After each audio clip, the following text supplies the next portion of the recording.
Imagine a moment frozen in time. The 2nd day of January in the year 1492. The air is thick with tension, with history about to turn on its head.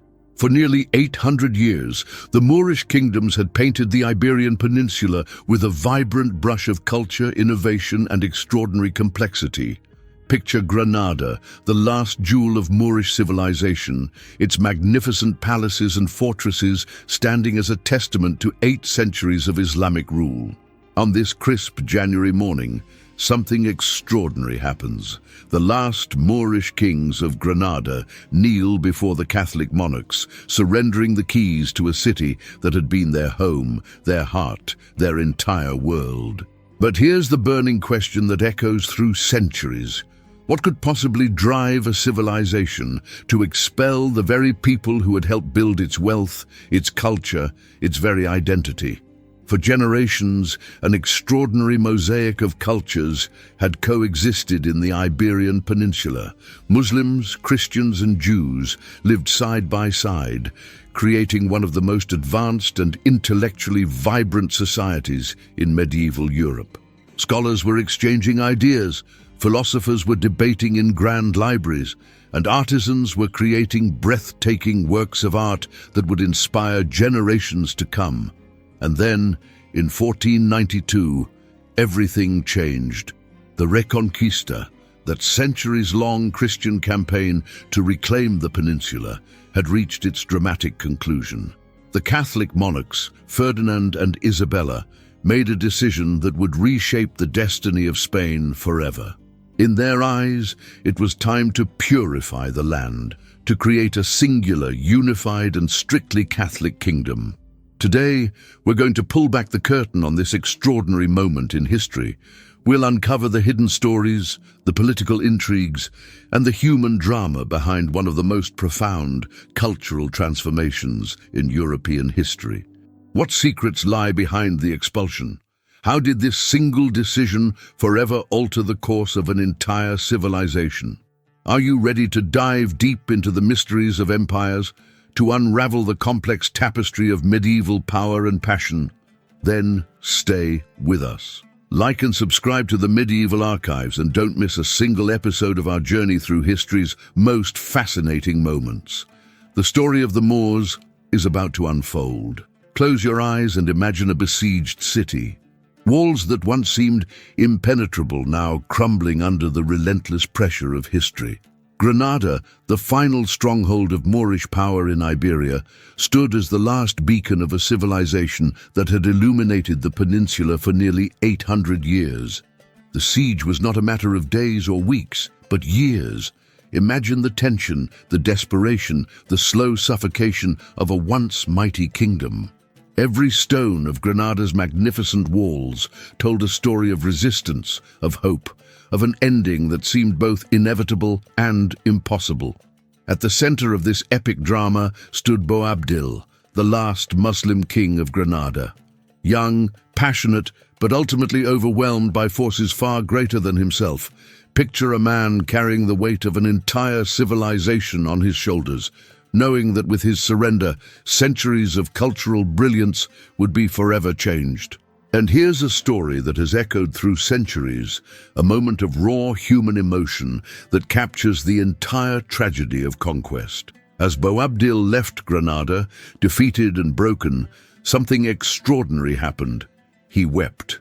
Not a quiet, dignified weeping, but a full, heart-wrenching sob that seemed to carry the pain of an entire people. His own mother, a woman of legendary strength, looked at him and delivered a line that would become immortal in the annals of history. "Cry like a woman," she said, "for what you could not defend like a man." Can you feel the weight of those words? The brutal criticism, the deep cultural shame, the complex dynamics of a kingdom's fall. It's more than just a historical moment.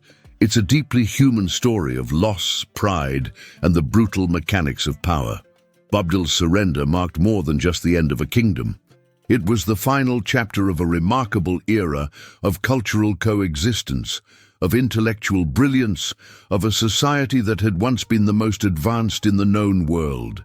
The last Moorish fortress had fallen. Granada, with its breathtaking palaces, its intricate gardens, its rich tapestry of art and knowledge, would never be the same again. Some endings, my friends, are not just about defeat. They're about transformation, about the painful birth of something new from the ashes of the old. This is the story of Granada. This is the story of Boabdil. This is the story of a world forever changed. Picture a marriage that would change the course of history. Not just a union of two hearts, but a strategic masterpiece that would reshape an entire continent. Isabella of Castile and Ferdinand of Aragon, two young royals whose wedding was nothing short of a political blockbuster. It wasn't just love that brought them together.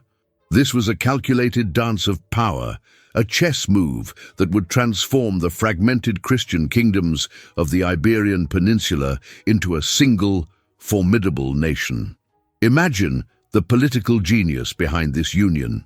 Two powerful kingdoms, previously divided, now becoming an unstoppable force. But here's where the story gets truly fascinating. These weren't just any monarchs. Isabel and Ferdinand were visionaries with a radical dream to create a unified, purely Catholic Spain.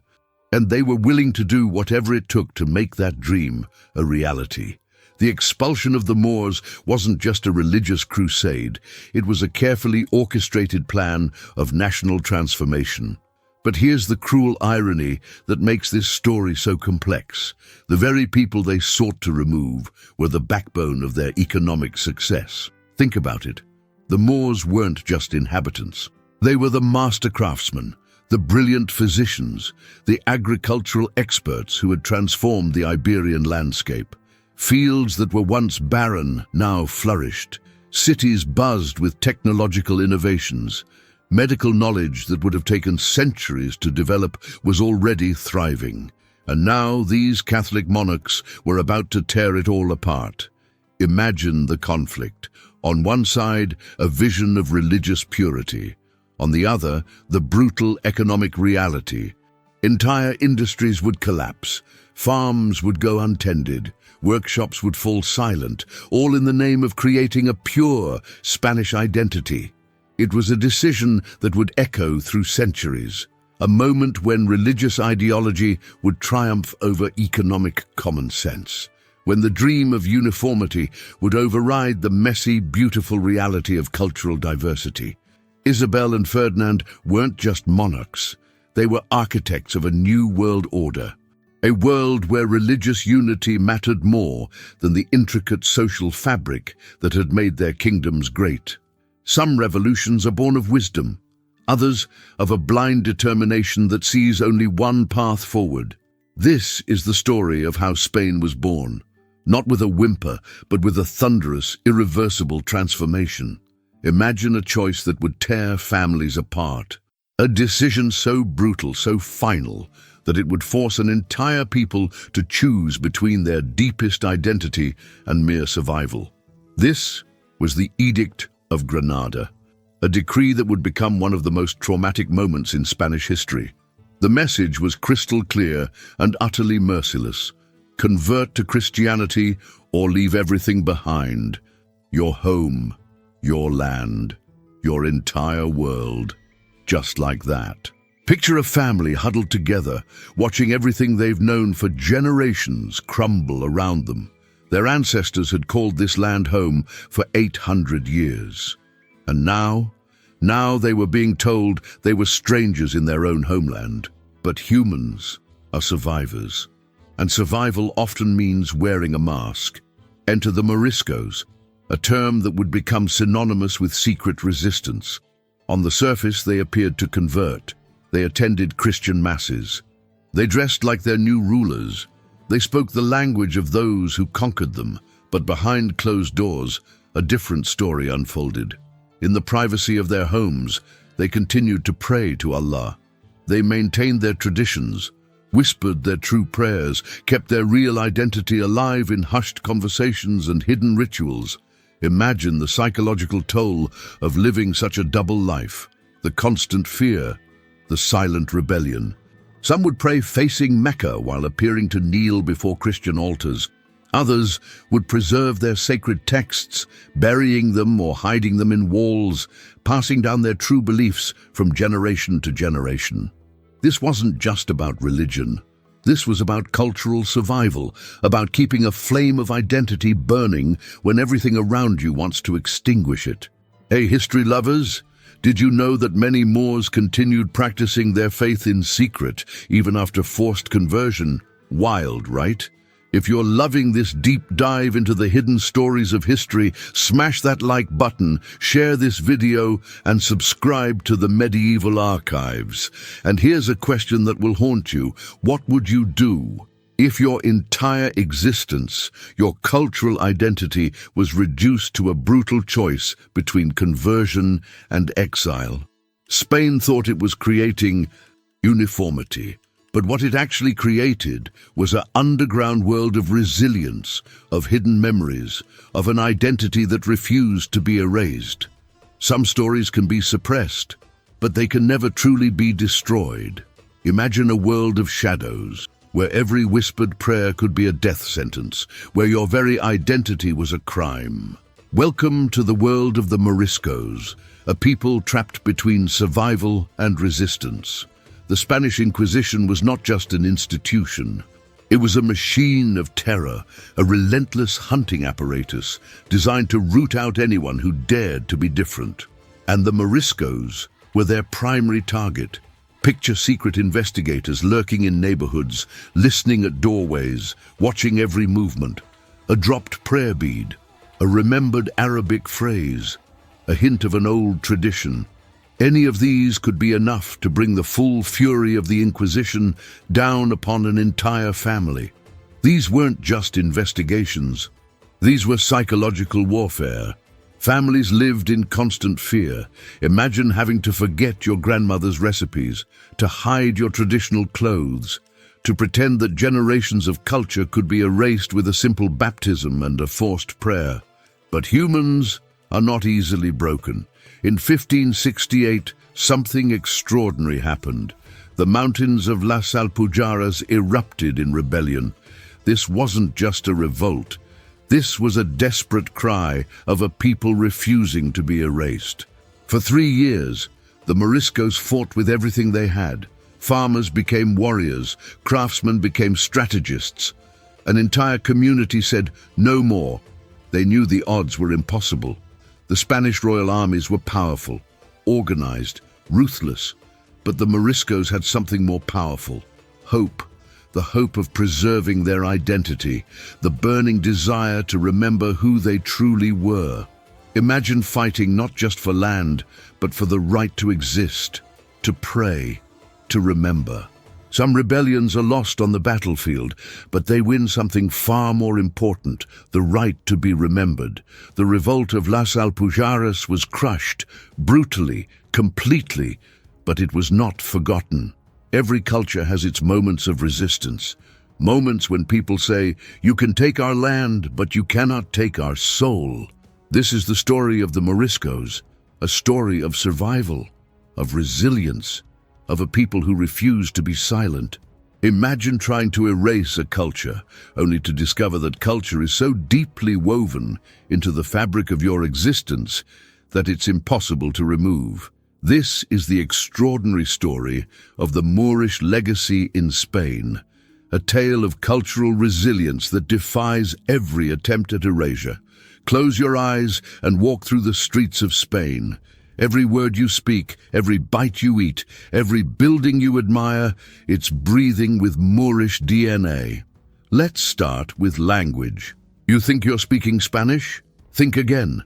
Thousands of words in Spanish have Arabic roots: alcohol, algebra, guitar. These aren't just words. They're linguistic ghosts of a civilization that refused to be forgotten. And the architecture. Oh, the architecture. The Alhambra stands as a middle finger to historical erasure.